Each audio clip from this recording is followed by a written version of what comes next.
Data points. So many data points. Guys, I think that Esther Perel just solved. We can just end it right here. We are no longer going on first dates that are just solo at a table awkwardly. Like, bring them when you are going out with your girls for drinks, or bring them on the hike that you and your friends are going on and be like, my friends and I are doing this. Want to meet up with us? Bring some of your friends. That's right. I was going to go do this. You can even do it alone. I was going to go do this. Would you like to join me?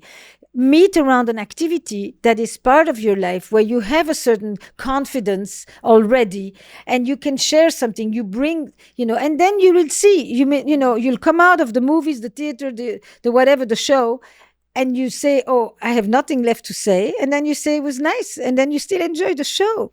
Or you'll actually say, do you want to continue talking? Shall we go have a drink? Shall we go have a bite? And it's in context. And all those questions about when do you know will become very, very different if you have a context. Because this context gives you a felt sense. And a felt sense is intuitive. And it's so much more important and accurate to your real life rather than your checklist of being like, okay, I remember I wanted to see if he does this, and you're alone on your date and you're trying to hit your checklist. That is. Where do you live? Where did you go to school? Where did you grow up? What do you do? Like, are you applying to be my assistant? Or no, it's a job interview.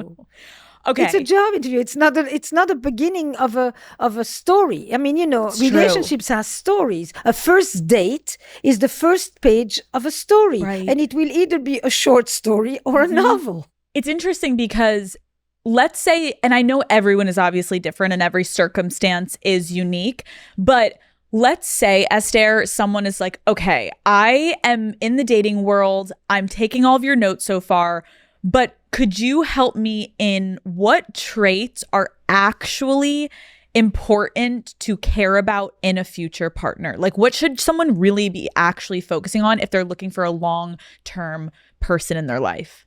I wish I could give you a blanket answer, but it really depends on you. Relationships thrive in complementarity. I am a person who is very solid, says one. I structure my life. I'm reliable. But sometimes I wish I was a little bit more flowy. I wish I was more spontaneous. I wish I didn't overthink things. And I welcome someone in my life that actually is more fluid, is more spontaneous, is less, rigid like that. And vice versa. That's a complementarity that's very common. I can give you basic sets of human traits. Yes, find someone who is decent. Number one, decency. Find someone who is kind, who enjoys giving, who likes to think about others and isn't just constantly making sure that they have the bigger piece on their plate. Find someone who, for some of us, it's for someone who can rejoice, who really can wake up in a good mood, because that's something that doesn't always happen to me. Find someone who, if it matters to you, has a sense of family. Find someone who has a sense of religion if it matters to you. Find someone who loves to travel if it matters to you. Find someone who can tolerate difference. But ask yourself also, can you tolerate difference? Right. It's like I look go inward. back. Look inward. Don't just, expect. Because even that question can become a list too.